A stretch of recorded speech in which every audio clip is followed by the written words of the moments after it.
Indonesia terkenal dengan keberagaman suku bangsa dengan berbagai kebudayaan leluhur yang sangat menakjubkan.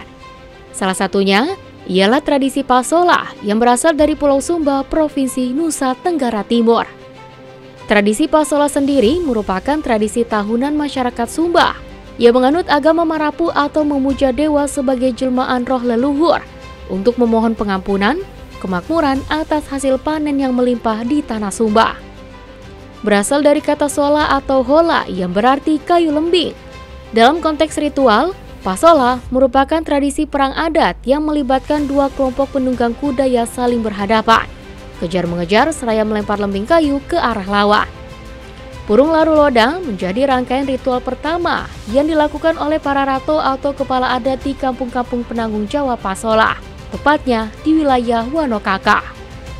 Dengan menurunkan tali larangan di setiap kampung adat, Purung Laru Loda menjadi pertanda dimulainya Wulabiha atau bulan pamali.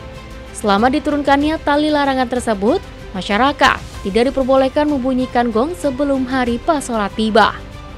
Apabila terdapat masyarakat yang melanggar larangan tersebut, maka diwajibkan bagi mereka untuk membayarnya dengan memberikan hewan ternak seperti kerbau, babi, maupun ayam sebagai bentuk penghormatan terhadap arwah leluhur yang telah mendahului.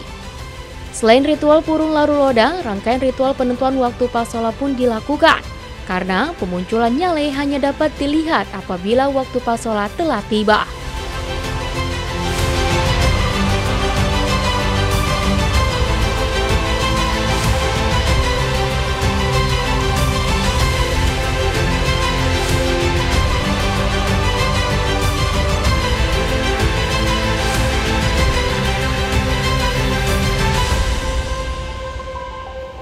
Kampung Ubu Bewi menjadi salah satu kampung yang setiap tahunnya rutin melakukan ritual upacara adat menyambut Pasola.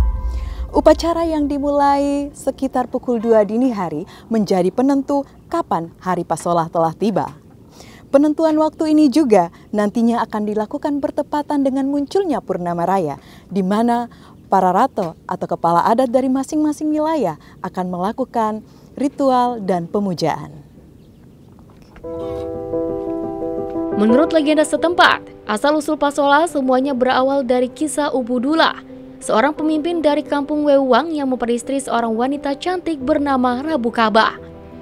Seraya mencari ikan yang memang merupakan mata pencariannya, Ubu Dula terus berlayar ke negeri yang terkenal makmur untuk mengadu nasib. Tanpa sepengetahuan Rabu Kaba dan warga Wewang, Ubu Dula tak kunjung pulang dan dinyatakan hilang. Rabu Kaba yang dilanda kepedihan terus menunggu Ubu Dula di tepi pantai. Berharap bertemu dengan Ubu Dula, Rabu Kaba pun bertemu dengan seorang pemuda asal Kodi dan membuat keduanya saling jatuh cinta.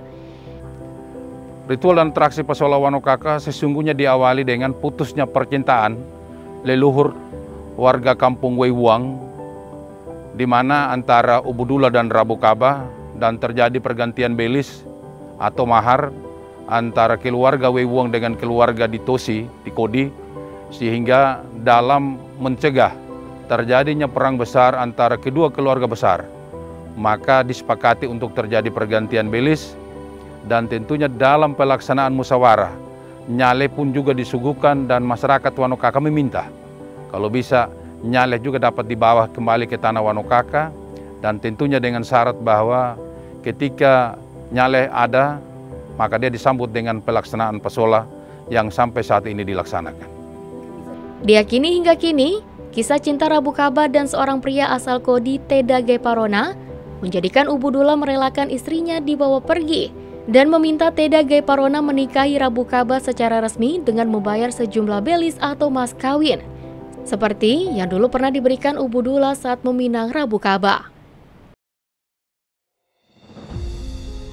Malam pun tiba, para ratu penyelenggara Pasola berkumpul di Ubu Bewi untuk melakukan serangkaian ritual dan pemujaan. Ditutup sekitar pukul 3 dini hari pagi, mengamati bulan yang kali ini muncul sempurna sebagai pertanda final datangnya nyale dan Pasola.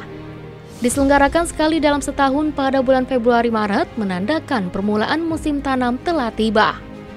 Sesaat sebelum fajar, rombongan ratu beriringan menuju pantai Pahiwi Wanokaka untuk memimpin upacara mandi di nyale. Sejumlah ayam disembelih sebagai media untuk meramalkan kejadian-kejadian yang bakal terjadi saat pasola berlangsung. Sesaat jelang pasola, semua orang berkumpul untuk madidi nyale. Tidak seorang pun boleh menyentuh air sebelum kedua kepala adat datang untuk mengambil nyale. Di depan antara dua batu besar atau sebagai pintu masuk nyale, kedua ratu berkomunikasi dengan roh leluhur sebelum madidi nyale dibuka pada pagi hari. Atas pengawasan dua ratu dan para kepala adat, hasil nyale tahun ini diputuskan akan sempurna dan melimpah. Hangatnya laut dalam menyambut nyale dipercaya masyarakat Sumba sebagai penghormatan terhadap kebesaran jiwa Ubudula yang berusaha mencari kemakmuran sampai ke Muhu Karera. Sehingga harus kehilangan istri yang begitu ia cintai untuk dinikahkan dengan pemuda asal Kodi Teda Gaiparona. Seusai upacara nyale, pasola pantai pun berlangsung. Dimulai dari jam 6 sampai dengan jam 8.30 pagi, dua orang ratu dari kelompok Praibakul dan Waihura memasuki arena pasola pantai dan saling melempar tombak sebagai simbol dimulainya upacara perang adat pasola. Para peserta menyambut dengan pekik gembira dan siap berlaga di atas kuda-kuda yang perkasa. Pasola selalu ramai dengan penonton dari masyarakat desa, keluarga, para pemuka adat hingga turis, sebagai ritual tradisional yang tidak bisa disaksikan setiap hari melainkan 1 tahun sekali. Diselenggarakan di arena Kamaradena, para peserta pasola pun terus bergantian melempar kayu lembing ke arah lawan. Meskipun senjata yang digunakan dalam permainan adalah ujung lembing yang tumpul, namun tetap dapat membuat luka. Menurut kepercayaan Marapu, apabila terdapat peserta yang jatuh ke tanah dan menimbulkan luka, maka percikan darah dalam perang adat pasola mengandung kekuatan magis yang mampu menyuburkan tanah dan menyukseskan panen. Ritual pasola di masa lampau merupakan pesta rakyat sebagai tanda melupakan kesedihan untuk mengenang perpisahan antara Rabu Kaba dengan Ubudula. Pasola dan cerita cinta segitiga menjadikan masyarakat Sumba percaya bahwa tradisi yang dibawa hingga masa kini akan tetap membawa kebahagiaan dan keberkahan. Di Wanokakalah pesta rakyat ini muncul. Peran masyarakat dan pemerintah Sumba menjadi hal yang sangat penting untuk terus melestarikan budaya, tradisi pasola hingga mancanegara. Ritual dan atraksi pasola Wanokaka sesungguhnya pertama kali dilaksanakan oleh suku Wewuang. Mereka hanya melaksanakan sendiri antara Wewuang atas dan Wewuang bawah, sehingga jumlah peserta pasolanya sangat terbatas dan tidak ramai. Dan dalam rangka katakan mempertimbangkan keramaian, kemudian pengamanan, maka ritual pasola juga dibagikan kepada suku-suku yang lain, termasuk di kampung ini suku Wegali sebagai ibu bapa penyelenggara pasola Wanokaka sampai saat ini. Sungguh-sungguh diyakini bahwa ritual atraksi pasola adalah ritual yang unik, yang tentunya sudah pasti dia memiliki daya tarik dan tentu menjadi semacam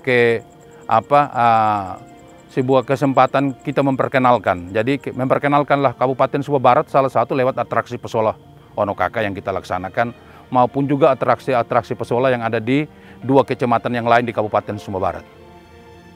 Dari sisi pariwisata, sudah pasti bahwa ritual dan atraksi pasola adalah salah satu objek wisata budaya yang tentunya sangat-sangat diyakini dapat menggerakkan wisatawan datang ke Kabupaten Sumba Barat. Oleh karena itu, tentunya pemerintah punya kepentingan untuk melaksanakan perlindungan, pelestarian, dan pembinaan dan pengembangan.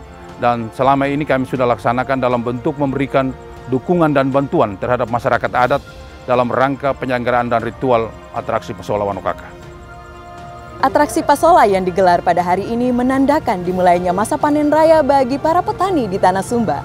Akar pasola yang tertanam jauh dalam budaya masyarakat Sumba menjadikan pasola bukan hanya sekedar sebagai tempat keramaian semata, namun lebih dari itu sebagai pererat jalinan persaudaraan hingga bentuk pengabdian dan aklamasi ketaatan kepada roh-roh leluhur di masa lampau. Ini adalah warisan nenek moyang yang sudah ada ratusan tahun lamanya dijalankan oleh masyarakat Sumba Barat. Kepercayaan Marapu dan para leluhur di masa lampau menjadikan pasola abadi dalam cerita rakyat. Tanah yang subur di tanah Sumba merupakan berkah yang dirasakan masyarakat di selatan bumi Indonesia. Sajian Kalekus Siripinang adalah santapan jiwa yang menyatukan kebinekaan Indonesia. Pasola berbalut tradisi bergulir bersama kemajuan industri pariwisata masa kini. Di sini, di tanah Sumba, Ritual adat Pasola tersaji dalam eksotisme kekayaan tradisi Pertiwi. Kunjungi Tanah Sumba dan lestarikan kekayaan alam dan budaya Nusantara.